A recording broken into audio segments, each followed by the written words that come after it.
Good afternoon. Thank you for joining me today for an afternoon of birdsong at the piano. My name is Anna Showalter, and I'm delighted to share with you a program that celebrates the beauty and wonder of birdsong and acknowledges the strong affections that we humans have for our avian kindred. Our ears, our sense of hearing, and our ability to make sound are powerful tools that can connect us to each other, both within species and also across species. Rachel Carson wrote in 1962 about massive bird population losses due to toxic chemical application. It was the ear that first sensed the absence of the birds. It was a silent spring.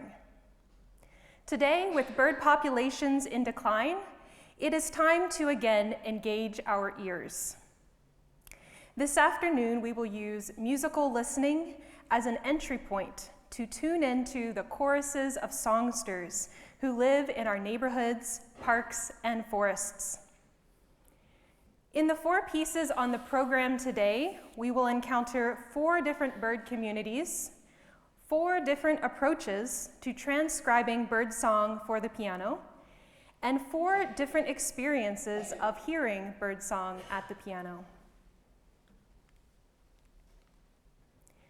One of the bird musicians most beloved for its song in North America is the hermit thrush.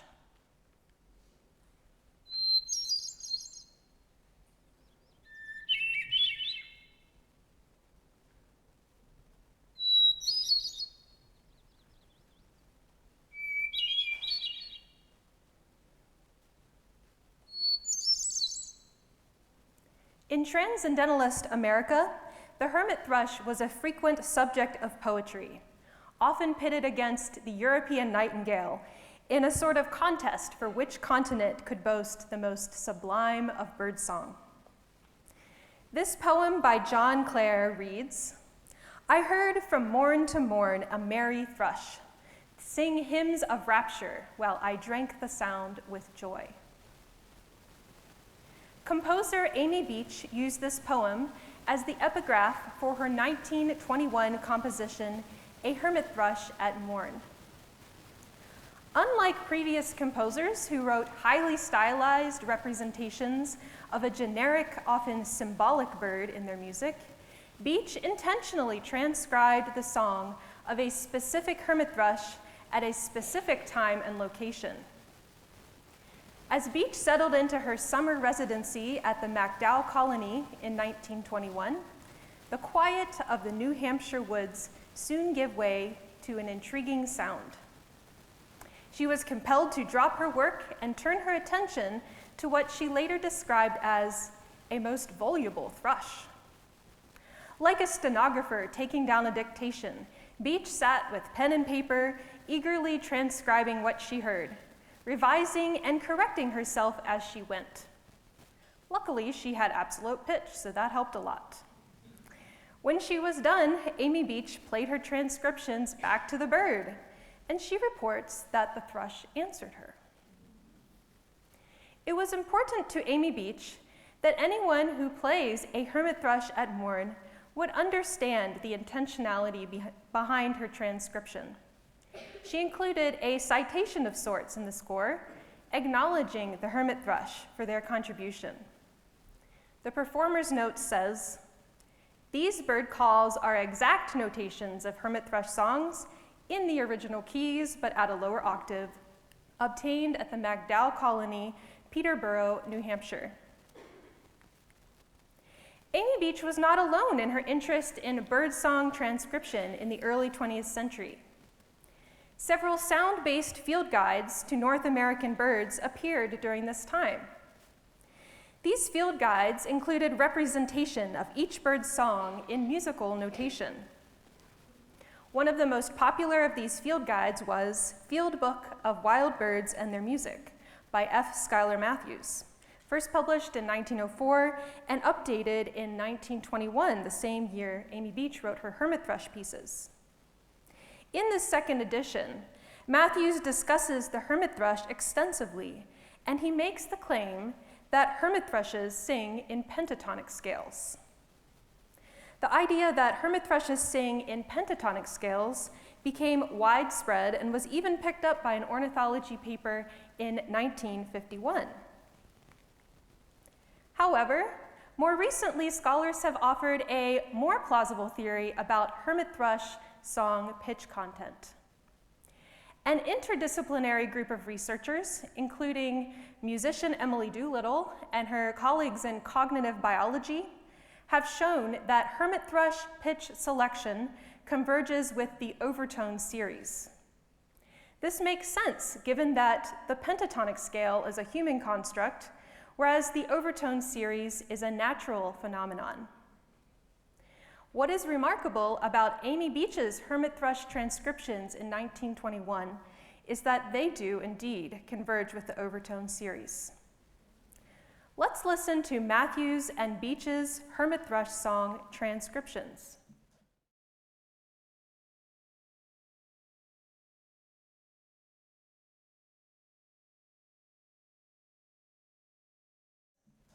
Matthews uses the pentatonic scale.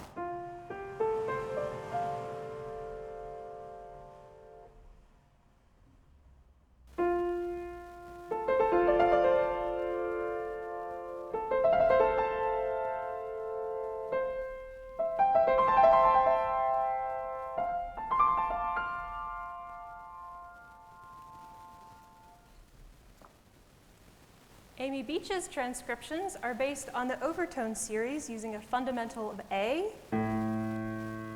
second partial, third, fourth, fifth, sixth, seventh, eighth.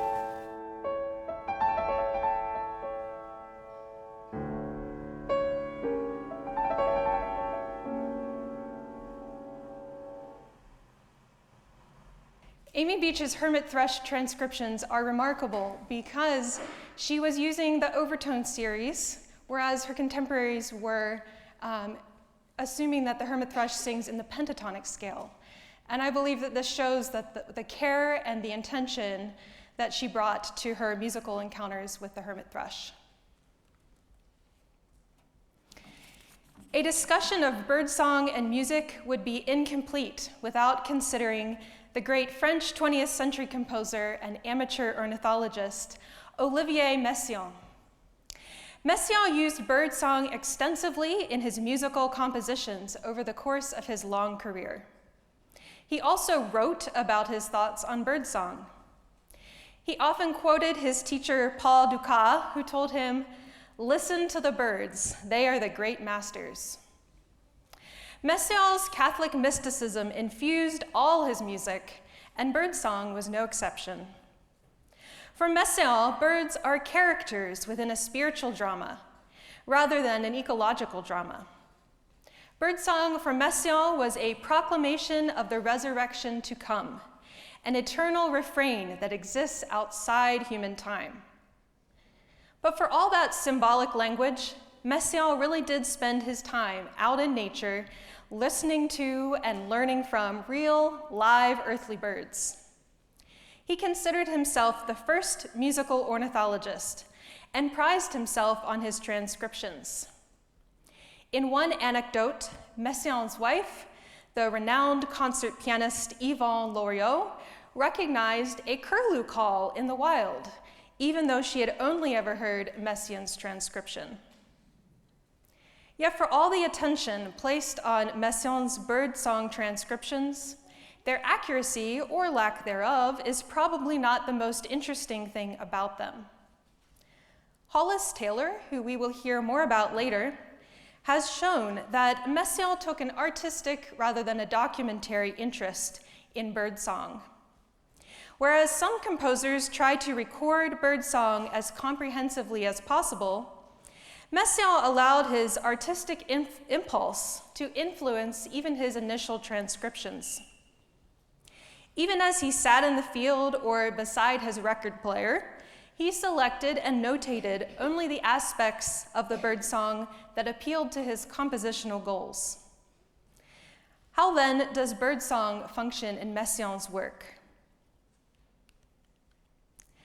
Les Courlis, cendré is the 13th and final movement of Messiaen's piano cycle Catalogue d'oiseaux, or the Catalogue of Birds. Messiaen's Catalogue of Birds places birds in a landscape among communities of other birds, and sometimes other animals in that landscape. Les Courlis cendré is set on the island of Ushant off the coast of Brittany. At the beginning of each of the pieces in Catalogue d'oiseaux, Messiaen uses a descriptive paragraph at the beginning of each score, which sets the stage for the landscape, the avian characters, and the narrative setting of the piece. In Les Courlis cendré, Messiaen begins his description with an introduction to the curlew. On the headland of Perne, one can see a large bird with streaked plumage, russet markings, a gray-brown bird standing upright with a long beak curved like a sickle. The curlew. In the case of the curlew, I was able to find the actual recording that Messiaen used to make his curlew transcription.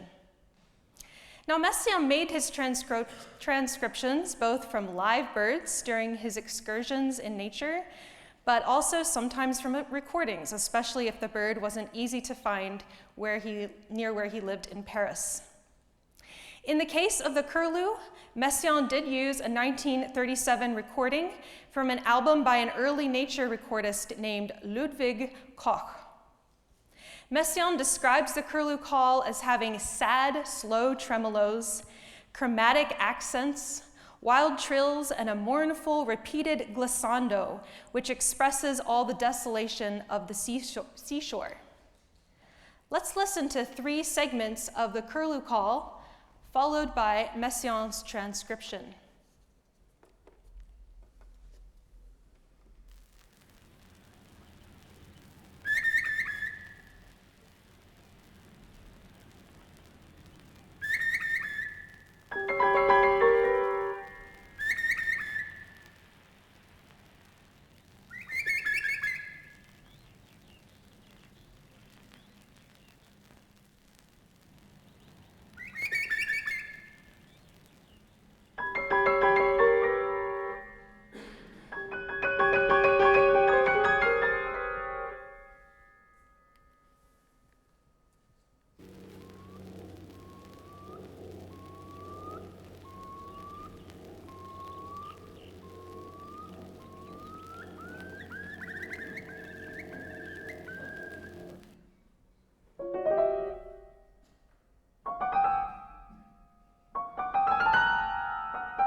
It is interesting to notice that Messiaen uses a two-handed texture in his transcriptions. Some of them include 3 to 4 voices. Messiaen is the only composer on the program to use a multi-voice texture in his transcription, and this is his way of evoking color. The curlew is not the only bird featured in Les Courlis cendré. There is a chorus of other seabirds featured as well. And I'll play several of these for you, along with a recording of the original bird. I was not able to find a recording that can be traced to Messiaen's transcription process, but I have matched them with a modern recording as best I could. Messiaen describes these birds as circling around the shoreline while being lashed by the noise of the waves. The black-headed gull, Messiaen describes as cruel.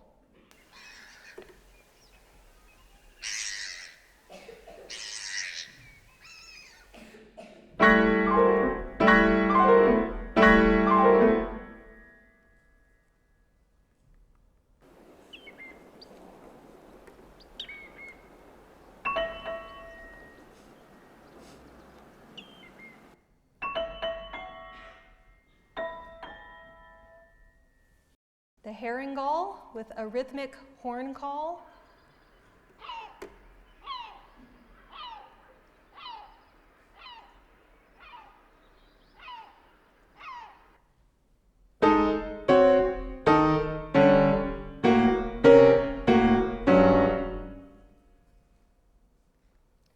The oyster catcher with piping trills.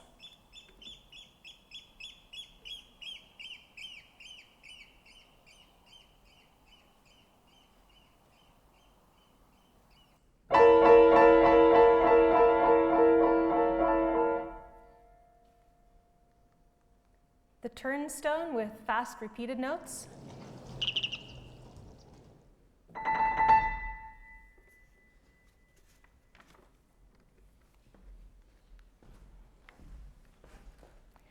After describing all these birds in his program note, Messiaen returns to the narrative unfolding in the landscape.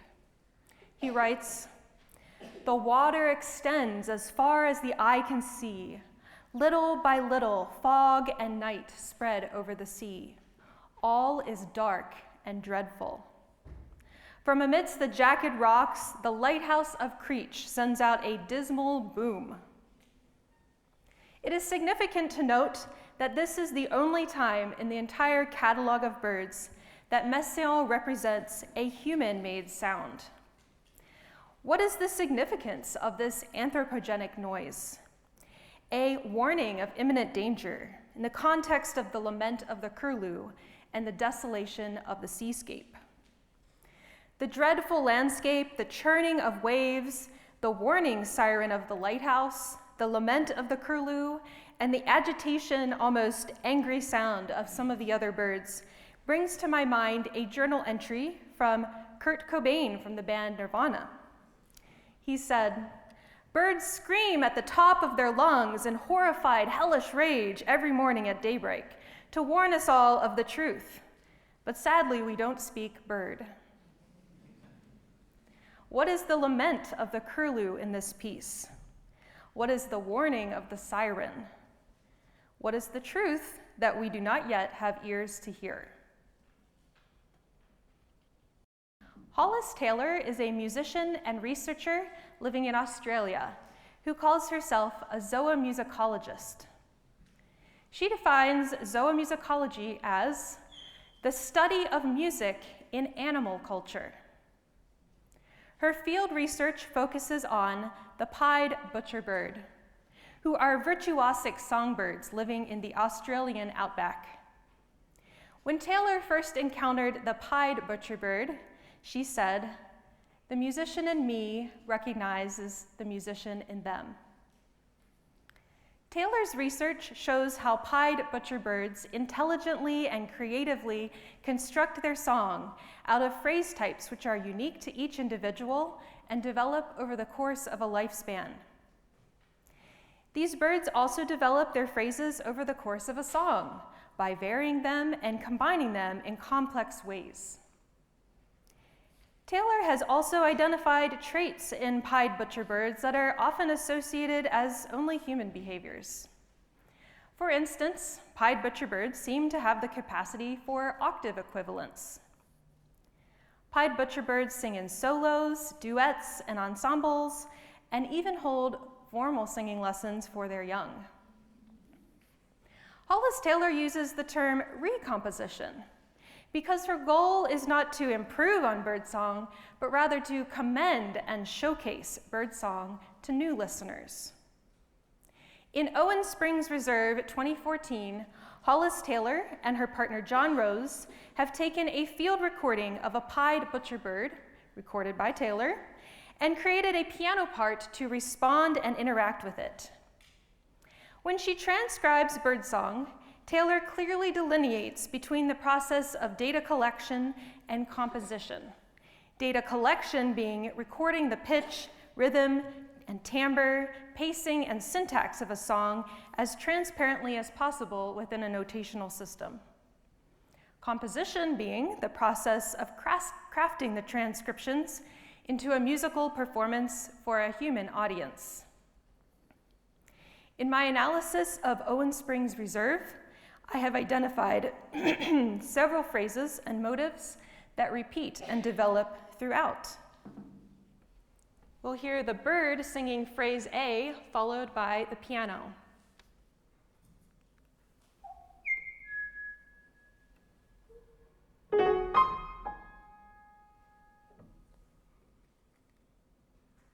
Phrase C.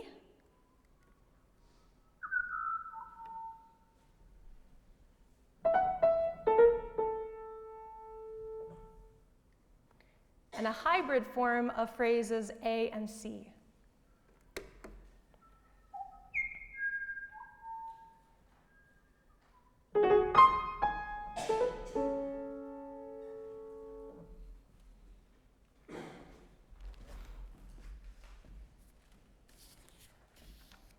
Owen Springs Reserve 2014 can be heard in a version for vibraphone on Hollis Taylor's album Absolute Bird. But today is the very first time that this new piano version will be heard in performance. The newest piece on the program today is a piece I commissioned last year in partnership with the Virginia Commission for the Arts and several JMU offices, including the Arboretum, the Biology Department, and the Office of Creative Propulsion. I partnered with composer Ashkan Tabatabaie, who was teaching here at the JMU School of Music at the time. Visual artist Audrey Lund worked with us as well to create a video to accompany the music. Our goal was to create a musical performance based on the research of JMU ornithology professor Dana Mosley. This project is an example of a newer approach to music and science, that is, data sonification. And our goal in the composition was to represent data from Mosley's research through sound. Dana Mosley's research is an ideal candidate for data sonification because she studies sound as well. She studies the impact of urban soundscapes on the song of the gray catbird. After immersing ourselves in gray catbird research coming out of the Mosley lab, Tabatabaie and I selected a thread of this research that we felt we could bring out in a musical performance. To put it simply, gray catbirds learn to sing differently in rural environments compared to urban environments. One reason for this is that urban noise masks the lower frequency of catbird song, forcing the birds to adapt their vocalization in order to be heard. The second reason is that different bird species and fewer bird species are available for catbirds to mimic in cities as compared to forests. Mosley and her team are working to understand these adaptations and to learn what, if any, impact these adaptations have on catbird communities and their ecosystems.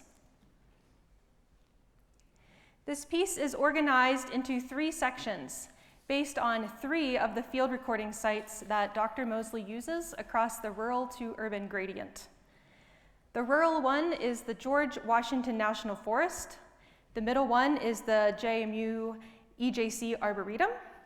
And the urban one is the National Mall in Washington, D.C.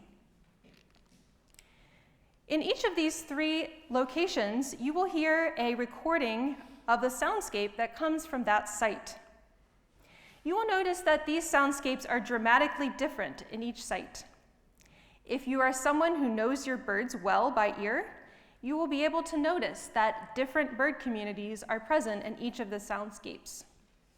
But even if you don't know your birds very well, you will definitely hear differences in the amount of urban noise present at each location. While we are at each of the locations, you will hear the piano posing as the gray catbird. The piano will sing a mimicry song that reflects the bird communities present at that location. Here's a couple things you can listen for. How does the piano, representing the catbird, adapt to the 3 different soundscapes? Is the catbird masked by any of the soundscapes? Does the catbird the piano raise its frequency level to try to be heard? Do you think it's successful in its adaptation? Another thing to listen for is, can you hear how the piano is mimicking the bird communities in each location? Is the piano music more varied in one location compared to another? In this piece, Tabatabaie has transcribed Catbird's song for the piano. Tabatabaie has used technology to help him generate transcriptions which are extremely specific or even granular with regard to pitch content, of course, within the constraints of a fixed pitch instrument. Since the goal of this composition was data sonification, he has allowed the transcriptions to stand as they are for the most part. So in some ways, you can think of this piece like a game of telephone. And it all starts with a cardinal, for instance. So somewhere out in the world, a cardinal sings, a gray catbird hears this, learns it, and adds cardinal song to its cycle, its repertoire that it can cycle through.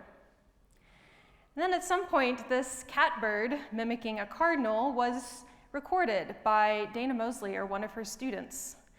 And Ashkan has used that recording to make his transcription in musical notation for me to play on the piano. So today you will hear a piano mimicking a catbird, mimicking a cardinal, and a bunch of other birds. I'll play 5 of those transcriptions for you now. This is the original cardinal, catbird mimicking the cardinal,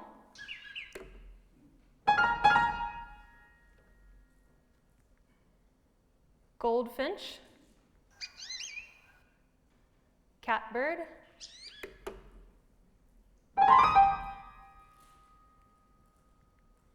Carolina wren,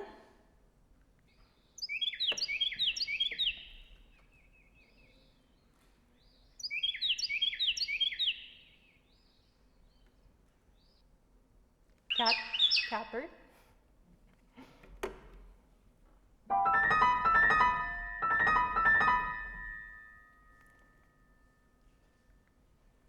robin, catbird,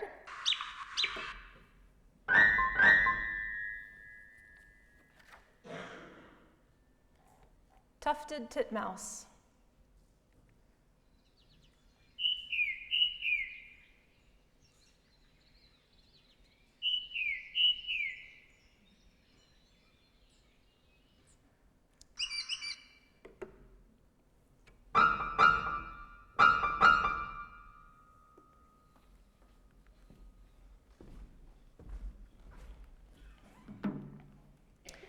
We will now move into the performance portion of today's lecture recital. I hope that you enjoy the creative efforts of the composers who crafted this music into a medium that I can share with you on the piano today. I also hope that you enjoy the glimpses you will get of the bird musicians whose songs are presented in this recital. And most of all, I hope that you will take your listening ears with you out of the recital hall this afternoon, and that you would listen to the birds wherever you encounter them. Thank you.